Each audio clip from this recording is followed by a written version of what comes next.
Good morning, good afternoon, good evening, folks. Michael Zuber, one rental at a time, back with his Monday expert, Mr. Rylas Dana. How you doing, Rylas? Awesome. Glad to be back. Yes, absolutely. Been a couple of weeks. Had a very jumbled schedule as I got my new office set up. So thank you for being flexible. Yes, yes. Yes. So, hey, one of the things that people need to realize about One Rental at a Time YouTube channel, it is very different. I stay in my lane and thus I reach out to other experts. You are an estate attorney, and thus we are going to talk about how to get a prenup and maybe get your significant other to sign it. So you're going to have a very sexy and legal title, but for me, all right, let's talk about a prenup and how to get someone to sign it. All right. So if I can share my screen here, I'll show some slides, but I used to call it a marriage plan. But I've morphed the name into just estate planning for relationships. Okay. Because really, it's the same whether married or not. It's really just people buying property together when these topics come up. Okay. Now, part of this is going to be relevant to our community property friends. So California people, Arizona, and Nevada, the other community property states. Okay. Where there's a set of default rules that apply once you get married. Okay. So that's what I'll talk about. So that applies, that affects things if you hold assets before the relationship, and then also as you acquire things during the relationship. Okay. Let's see. Am I allowed to share my screen? Yeah, I think so. Yeah. Yep. Okay. Here we go. All right. Can you see my screen here? I can. Thank you very much. All right. So estate planning for relationships. So we're going to kind of zoom through this. So my main background is estate planning, what happens upon death, but that's relevant because it's how you hold assets, right? So I think everyone should be holding assets in a trust, especially in California, Arizona, states with difficult probate. So the first part of this is it starts with estate planning. So if you have a significant other, you're thinking about marriage, so you want to protect them when you pass away. So that's really a good thing and a positive, right? Yep. Now let's talk about the default rules. So the community property. So if you get married and the community property states, the community property rules apply. But even if you're not married and you're living together, some cohabitation rules could apply, or some implied contracts. And define community property. Yeah, that's what we're about to. So awesome. It's a state level legal distinction that designates a married individual's assets. Okay, so any income and real or personal property acquired by either spouse during a marriage are considered community property and thus belong to both partners of the marriage. Got it. So it's a little bit of a fiction, right? So under community property, spouses own and owe everything equally, regardless of who earns or spends the income. Interesting. Okay, I thought I'd cut some of this out. So here's how I define it. All property acquired during the marriage is community property except for gifts. Okay. So for example, let's give everybody, for example, let's say you're a married couple, your mom and dad give you, I don't know, a house or a car or stock. A gift is a special clarity where it stays to the person it's given to? Correct. Okay. Correct. And we're going to see that here. So this example, they each have some of their own property, right? So she's got an IRA and some bank accounts. He's got a house and a bank account. Then once they get married, this community property rules now are the default rules. So income from job. So if they're earning income, who's earning that? They deposit it. He deposits that into his bank account. Is that his separate property? I don't know. No, it's not. He doesn't exist anymore. The community earned that money. Nice. Okay. So, I got you. So even though he deposited that into his separate bank account, it's not really his community property. So I have to start with this. A lot of times I meet with people and they're like, yeah, this is my separate account. I'm like, well, what do you mean separate account? You know, I got to trace back a little bit further and see, well, you know, is this something that you had before marriage? Right. and you haven't added to it?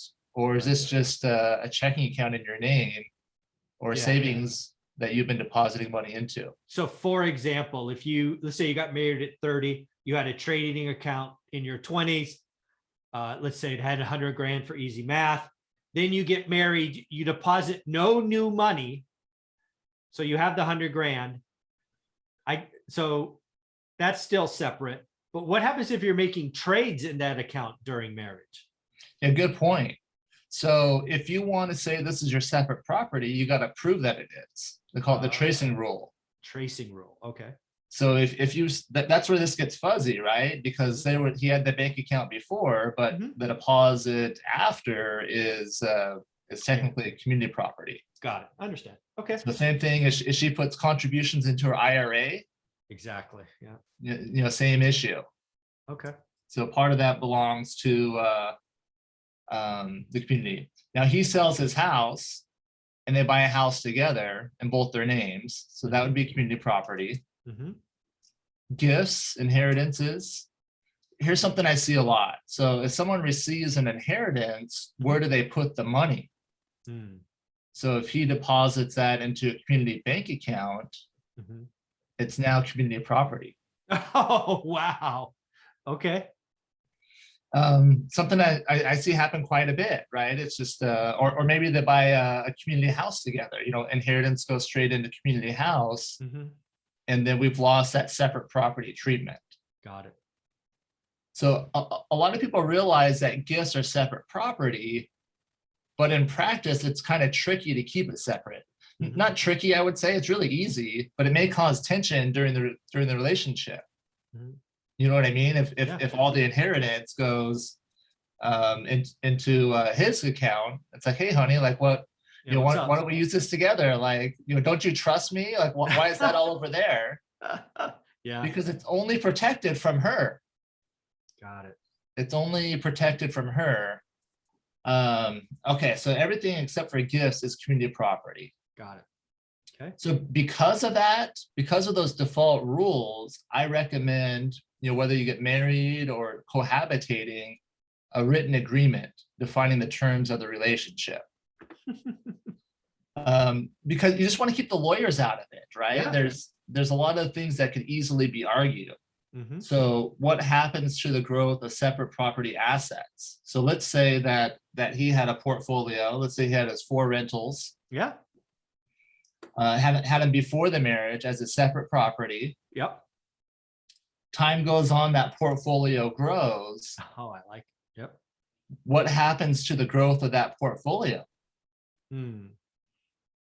So there's 2 ways it could go. Okay.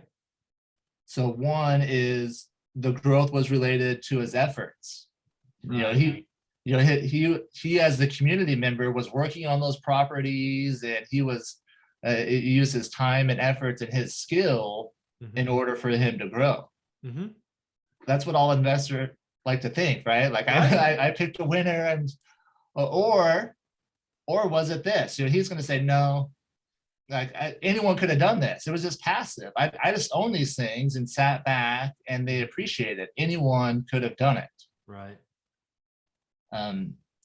2 cases. So I studied community property in 3 states. I've taken 3 bar exams: Arizona, California, and Nevada. Wow.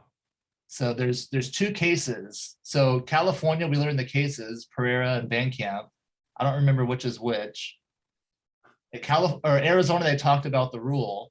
They didn't say the case names, but they followed this exactly. Okay. And Nevada follows this too. Okay.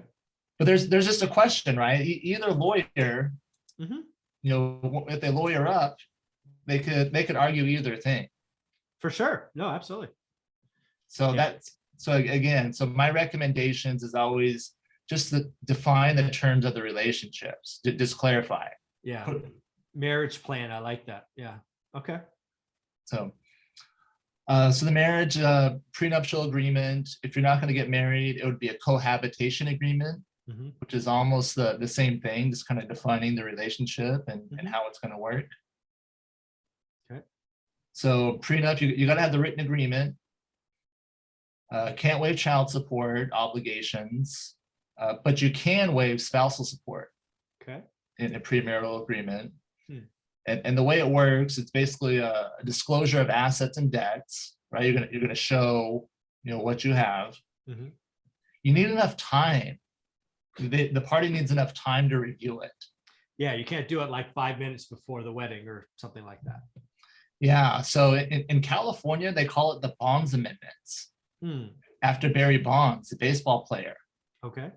So the story is that his first wife, he had his lawyer or the driver on the way to the airport Mhm. stopped her by his lawyer's office. And they said, sign this or no wedding. Oh, wow. I did not know that. Wow. Yeah, and then it wasn't her native language. I think she was from Sweden, or I don't remember where she was from, but English wasn't her first language. Oh, wow. Okay. So she signed it. He went on, became a famous baseball player, got divorced. It held up. Really? It held up. And then Oh. California changed the law. They're like, no, like This is there, not there good. should, yeah, it's not good. There should be adequate time and disclosure. And that's where this stuff comes from. Okay. So the law basically says that they have to understand what's happening, right? They need adequate time to review it, Mhm. and you have to prove that they actually understood what's happening. Mhm. So really the only way to do that is each party needs their own attorney. Got it. So, and it's got to be signed before marriage. Interesting. There is a thing called a post-nunc. I didn't know that. Okay. It's not really a thing. Okay. My opinion, it's not worth the paper it's printed on. Okay. Because the consideration for this, it's in consideration of marriage. And going into contracts, right? Just a basic to have a valid contract, consideration is one of the requirements. Got It's it. like a bargain for exchange. Mm. So if you're already married, Mhm. and then you're trying to change the rules after, Yeah. I don't think it works. So Okay. if someone's telling you to do a post-nunc, then I would say look deeper, because I don't. Yeah. There may be some other reasons, but it's not going to. I don't think it's going to stand up to keep things separate or to do Right. everything that you want it to do. Okay. Yeah, Oh. I never even heard of it. Okay. So what I used to call a marriage plan, now I'm just calling it an estate plan, but it's a plan for success, right? By putting it, you want the relationship to succeed, right? You want to clarify what's going to happen so you don't have to worry about these things. Yeah. And in my business, the relationship usually ends on death, right? As an estate planning attorney, Makes sense. it's where things going to go, if you pass away. Mhm. So you can have a real positive combined in there. Mhm. And then the written agreement for prenups, they can be positive as well, Mhm. where we just clearly define what the spousal support would be if it was to end in divorce. Okay. Because oftentimes, one party may be giving up years of their life where they could be earning. Sure. That's what I see a lot. But the Mhm. other partner wants to travel and doesn't want them working. So it's like, what's my security if I'm not going to be working Right. and this relationship ends? So Very cool. Okay. yeah, so fun topic, comes up a Yeah. lot. Yeah. If you something to be conscious of if you have a significant other and you have some assets. Right. Yeah. Oh, I love that estate plan for relationships. I think this is a very important topic, one we haven't hit in 2 or 3 years on my channel. So thank you for bringing it to us. If somebody wanted to reach out and get your services, how would you like them to reach out? Yeah, so I practice law in Arizona and California. Mhm. You can find all my websites at rylistdana.com, Mhm. Including the playlist to our conversations that I've had on your channel. Yep. Very cool. Well, Riley, thank you very much for doing this, folks. Again, this is an important topic, right? We've never talked about it before. I'm so glad Riley brought it to us today. You've got to spin it successfully, right? Estate planning for marriage, I think, or estate planning for relationships is an excellent title. So Riley, thank you very much for talking to us this Monday. Thank you. Thanks for having me. You got it.